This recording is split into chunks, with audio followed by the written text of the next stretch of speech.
Bem-vindos a esta análise. Vamos pular direto para o que interessa, né? Hoje a gente vai destrinchar uma coletânea de contos brilhante do Fernando Mondim Veloso, chamada Eu Odeio Chico Buarque de Holanda e Outros Contos. É uma obra que captura aquela tragicomédia da condição humana de um jeito absurdo de bom. A nossa pauta de hoje é rápida e rasteira. 1. O paradoxo da condição humana. 2. O ódio a Chico Buarque. 3. O fracasso em 4 vozes. 4. Filosofia, solidão e o cerrado. E 5. Por que ler esta obra? Vamos nessa? Ponto 1. O paradoxo da condição humana. Para começar, é importante preparar o terreno, porque essas 7 histórias interconectadas dão um mergulho muito profundo e super introspectivo na nossa própria humanidade. Só de bater o olho na arte dessa capa já dá para sentir logo de cara aquele humor ácido e o sarcasmo. É exatamente isso que dita o tom desse lançamento da editora Patuá de 2024, um verdadeiro convite para explorar personagens cheios de falhas. A grande sacada aqui, o coração do livro, é mergulhar de cabeça nos paradoxos da nossa condição. São histórias contadas em primeira pessoa que escancaram de um jeito quase doloroso de tão real como pessoas comuns podem ser cruas, vazias e quase sempre oprimidas por seus próprios ídolos. Ponto 2. O ódio a Chico Buarque. Entrando no conto que dá nome ao livro, a gente logo tromba com um gancho narrativo incrível e muito visual, que envolve ninguém menos que um dos maiores ídolos da música brasileira. Dá para imaginar perfeitamente a cena. Um auxiliar de contabilidade anônimo, que basicamente montou toda a personalidade dele de rapaz culto da cidade pequena, copiando o seu grande ídolo. Aí, do nada, ele se vê pisando num campinho de terra no fim da tarde para jogar uma pelada comemorativa contra o time do próprio Chico Buarque. E aí que a coisa desanda de um jeito absolutamente hilário.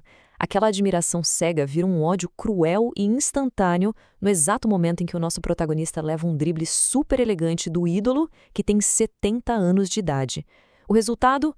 Bom, um carrinho violento no cantor, uma fuga desesperada com a torcida atrás dele e um vídeo que viraliza e transforma o cara numa subcelebridade de segunda divisão. É a mediocridade vestida de admiração. Ponto 3. O fracasso em 4 vozes.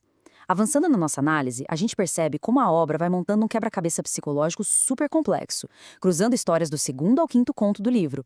O que é sensacional nessa parte é como o autor pega a exata mesma história de um fracasso familiar e conta através de 4 vozes totalmente diferentes. A gente tem o Gersolino, que é aquele empreendedor iludido, a Ana Tércia, a ex-esposa frustrada, o Barry Gibbs, o filho ressentido, e a mãe do Gersolino, que é cegamente protetora.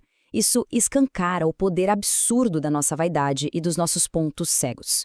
Só para ilustrar o nível da coisa, o Gersolino montou um serviço romântico de disque mensagens num carro de som mega e extravagante, tudo para conquistar a esposa. E o mais maluco é que, mesmo depois de falir e ir parar na cadeia, o cara continua tendo delírios de transformar esse negócio falido numa verdadeira startup moderna. Agora, colocando esse em contraste, tem a visão da mãe do Gersolino.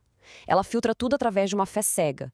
Para ela, esse filho todo problemático é um verdadeiro menino de ouro, chegando a rezar para a ex-nora receber um castigo divino. É um retrato devastador, mas cheio de humor ácido, sobre como o afeto pode cegar. Ponto 4. Filosofia, solidão e o cerrado. Aqui o livro dá uma guinada. Os últimos contos tiram o pé do acelerador da comédia escrachada e mergulham fundo numa melancolia pesada e num verdadeiro caos filosófico. O sexto conto, por exemplo, entra na cabeça de alguém que simplesmente não consegue desligar. Os pensamentos ficam pipocando de um lado para o outro, vai do submarino do Titanic até chegar no Jorge Benjor na pandemia. É quase uma âncora lírica no meio desse caos todo, refletindo sobre o tempo, o legado e aquele pavor absoluto de ser esquecido. Isso tudo nos leva para o último conto, onde o cenário muda completamente. Aquele mês de agosto no Cerrado Brasileiro, seco, cheio de poeira, vira a metáfora perfeita e totalmente devastadora para o vazio que fica quando um relacionamento acaba, do nada, por um simples áudio no celular. E tem uma frase que, nossa, crava perfeitamente essa sensação. A aspereza da minha pele só não é maior do que a da minha alma. É profundo demais, mostra muito bem a beleza rara e a carga emocional de tentar sobreviver à solidão e buscar sentido no meio dessas tempestades de poeira literais e figurativas da vida. E, finalmente, ponto 5.